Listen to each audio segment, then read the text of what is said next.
सभी को जय भीम नवोदय। साथियों, मैं प्रशांत बौद्ध। जय भीम। और साथियों, जैसा कि आप देख सकते हैं मेरे साथ काफी लोग बैठे हुए हैं और सबसे खास गेस्ट जो मेरे साथ में हैं वो दीपक दादा मेश्राम जी हैं। और इस समय हम हैं इंदौर में। और ये वीडियो मैं आप लोगों को क्यों दिखा रहा हूं ये आपको बहुत जल्दी पता लगने वाला है, क्योंकि जैसा कि आप देख सकते हैं फिलहाल ये जिस घर में हम बैठे हैं ये घर दीपक दादा मेश्राम जी का है, जो कि इन्होंने कड़ी मेहनत और कड़ी संघर्ष से बनाया है। और खास इसलिए है क्योंकि इन्होंने सेल्फ डिपेंडेंट होकर खुद से इसको बनाया है। एक तो होता है कि परिवार से चल के आता है और थोड़ी बहुत ज्यादा दिक्कत नहीं होती है, लेकिन जब कोई व्यक्ति सेल्फ स्ट्रगल करके और अकेला इन सब कामों को करता है तो वो एक बहुत बड़ी बात होती है।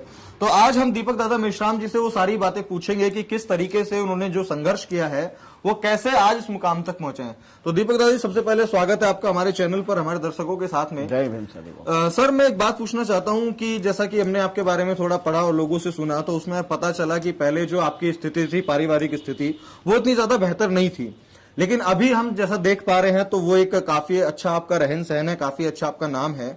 तो उसके पीछे की क्या स्टोरी है आप बताना चाहेंगे हमारे दर्शकों को? सभी साथियों को जय भीम। जैसा कि अभी प्रशांत जी ने पूछा है मुझसे कि आप पहले स्थिति आपकी ऐसी थी, अब स्थिति बेहतर कैसे हो गई जी। साथियों, सबसे बड़ी बात होती है कि जो माहौल होता है जी, माहौल का असर हर जगह पे पड़ता है। जब मैं अच्छे लोगों के संग उठने बैठने लगा और अच्छे माहौल के संग जब मैंने प्रवेश किया तो ये सब परिस्थिति उसके माध्यम से धीरे धीरे सुधरने लगी। लेकिन हुआ कैसे, मतलब ये इम्पोर्टेंट जरूरी है। टर्निंग पॉइंट मतलब कहाँ पे आया? बड़ी मतलब मैं उसके पहले मैं 2008 में ऑटो रिक्शा चलाता था और ऑटो रिक्शा चलाते चलाते मुझे किसी ने ऑफर दिया कि भाई फलानी एक कंपनी है, उसके माध्यम से आप ये रियल एस्टेट में काम कर सकते हैं। तो मैंने जब जाना चालू करा और रियल एस्टेट की कंपनी में जाना चालू करा और वहां पे जब जाकर के बैठने लगा तो वहां पे जो बातें होती थी, मतलब बड़े सपनों के साथ में, बड़ी सोच के साथ में, पॉजिटिव ड्रीम के साथ में जब बातें होती थी तो उसका असर मेरे शरीर, मतलब मेरे दिमाग में पड़ा, मेरे दिमाग में आया और मैंने उसको फॉलो किया। मैं अर्ली मॉर्निंग सुबह उठ करके सुबह 5 बज करके उठ करके टाई कोट सूट बूट में सुबह मार्केटिंग करने जाता था और रियल एस्टेट की मार्केटिंग सुबह करता था जी। और जब लोगों से संपर्क होते गया, बातचीत होते गई, लोगों से मिलते गया और हम लोगों ने जब मार्केटिंग करी, अच्छी सेलिंग करी, मैंने उस कंपनी के अंदर अच्छा अचीवमेंट किया, अवार्ड मिला मुझे, जीरो से हीरो का भी अवार्ड मिला, क्योंकि मैं वाकई में जीरो ही था जी। ऑटो चलाना मतलब, और मेरा घर भी बिल्कुल टूटा फूटा, मतलब एक तरीके से नी के बराबर घर जिसे बोलते हैं वैसा घर था। लेकिन जब पॉजिटिव सोच के साथ में, बड़े सपनों के साथ में, जब हमारे साथियों के अंदर मीटिंगों के अंदर जो बातें होती थी, मीटिंग अटेंड करके जो बातें होती थी कि भाई बड़े सपने क्या होते हैं, सपने कैसे देखे जाते हैं, क्योंकि आज तक हमें जो स्कूल क्लास के अंदर या हमारे पिताजी या पालक जितने भी जो लोग हैं उन्होंने ये बातें नहीं बताई कि सपने क्या होते हैं और सपने कैसे देखे जाते हैं। लेकिन जब उस जगह पे जब मीटिंगों के अंदर हमें बताया कि सपने, बड़े सपने देखो, वो जो मैंने अपने बड़े सपने जो देखे थे कि हर साल एक 4 व्हीलर लूंगा, वैसे ही होते गया, गाड़ियां छोड़ी जाते गई। मतलब वो ये कि आपने जो है संघर्ष करा, स्ट्रगल करते रहे, काम करते रहे और जो भी आपने ड्रीम विजुअलाइज किए, देखे, समझे, उन चीजों को आप पाते चले गए। यानी कि जहां आप फाइनेंस के लेवल पे पहले बहुत नीचे थे उसको आप लेवल अप जो है वो करते गए। बिल्कुल। तो चलिए ठीक है, लेवल अप करना तो हम एक तरीके से कह सकते हैं कि वो तो हर आदमी कर रहा है। बिल्कुल बिल्कुल। लेकिन बाबा साहब का, जैसा हम आपके घर में देख पा रहे हैं अभी कि यहाँ पे आपने बाबा साहब की फोटोज लगाई हुई है, तथागत बुद्ध की प्रतिमा रखी हुई है, मतलब पूरा माहौल कमरे का ऐसा बनाया हुआ है, सबसे पहली जो बैठक होती है उसका माहौल ऐसा बनाया हुआ है कि यहाँ पर यदि कोई व्यक्ति आए तो वो बाबा साहब और गौतम बुद्ध से अलग हो ही नहीं सकता।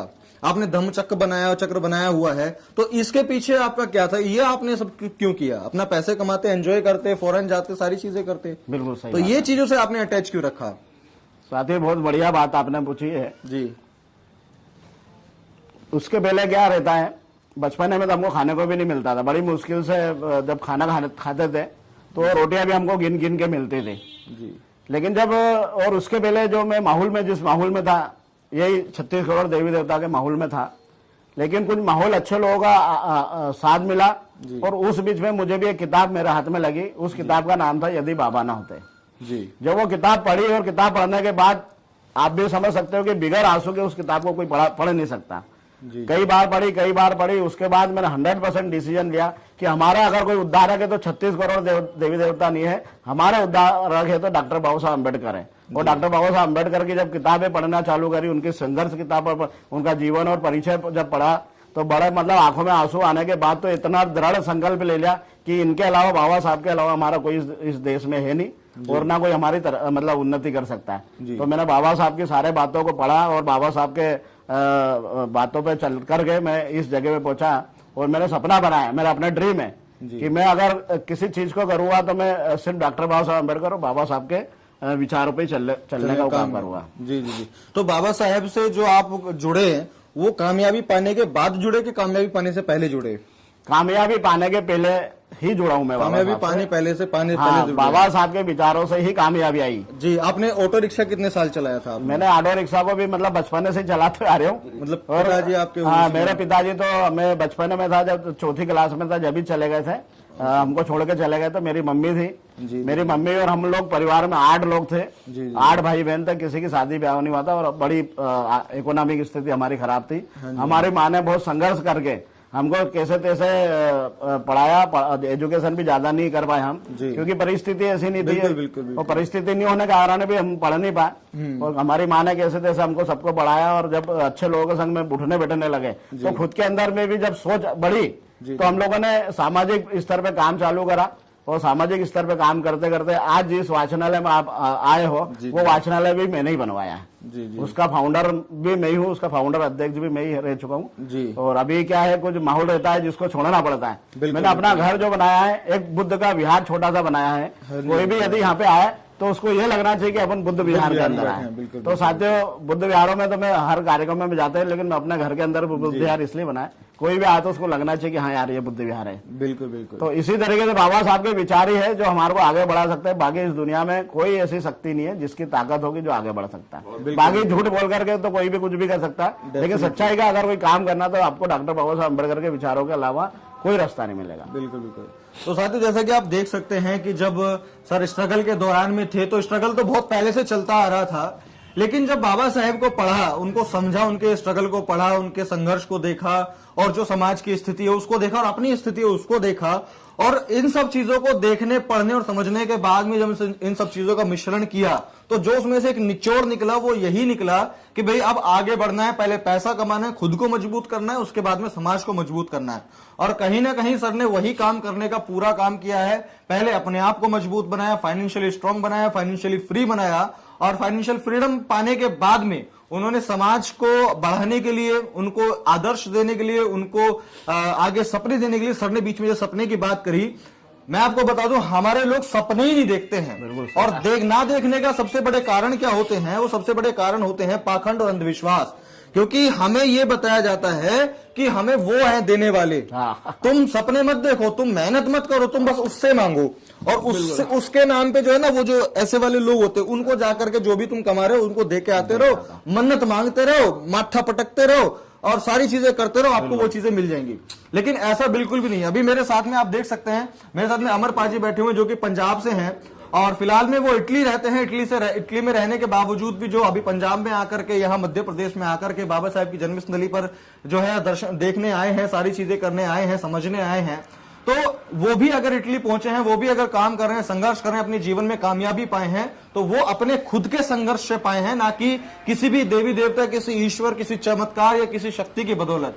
तो मेरा जो उद्देश्य रहता है हमेशा आप लोगों को बताना, लोगों को सिखाना, वो यही रहता है कि भाई कोई भी व्यक्ति, आप ये वो या आप भी, यदि कोई भी लोग आगे बढ़ेंगे तो वो सेल्फ स्ट्रगल से ही बढ़ेंगे, वो सेल्फ डिपेंडेंसी आने के बाद ही बढ़ेंगे। और जब तक हम खुद उन चीजों को महसूस नहीं करेंगे, विजुअलाइज नहीं करेंगे, बड़े ड्रीम्स नहीं देखेंगे, उन ड्रीम्स को विजुअलाइज नहीं करेंगे, जैसे हम भगवान को विजुअलाइज करते हैं ना कि हाँ मैंने भगवान को प्राप्त कर लिया, हाँ मेरे सपने में भगवान आ गए थे, और हम विजुअलाइज किसको, हमारा समाज विजुअलाइज किसको करता है? भूतों को कि मेरे सामने भूत आ रहे हैं, मेरे सामने चुड़ैल नाच रही है, हम उनको विजुअलाइज करते हैं, जिससे हमें कोई लेना देना है ही नहीं, और जिससे हमारा लेना देना है, समाज का लेना देना है, उसको हम विजुअलाइज ही नहीं करते। बड़ी गाड़ी, बड़ा सपना, बड़ा घर, विदेशी यात्राएं, सब चीजें, वो हमको बाबा लोग क्या बता देते हैं कि ये तो मोह माया है, ये मोह माया, और वो खुद उन चीजों का सबका लुत्फ उठाते हैं।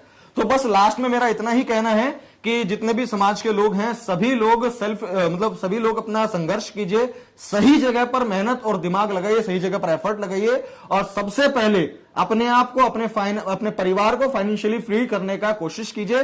फाइनेंशियल फ्रीडम पाने के बाद में ही फिर सामाजिक परिवर्तन और भी आगे की चीजें हो सकती है। जैसा सर ने किया, पहले अपने आप को फाइनेंशियली फ्री बनाया, अच्छा खासा एक बेस बनाया, बेस बनाने के बाद में उन्होंने एक घर बनाया, जिस घर को बिल्कुल बुद्ध जो बाबा साहेब का पूरा यहाँ पे पोस्टर लगे हुए हैं आप देख सकते हैं, तथागत बुद्ध की प्रतिमाएं रखी हुई हैं और यहाँ पे धम्म चक्र बना हुआ है। तो इस तरीके से फिर समाज का काम भी आगे वो करने लग रहे हैं।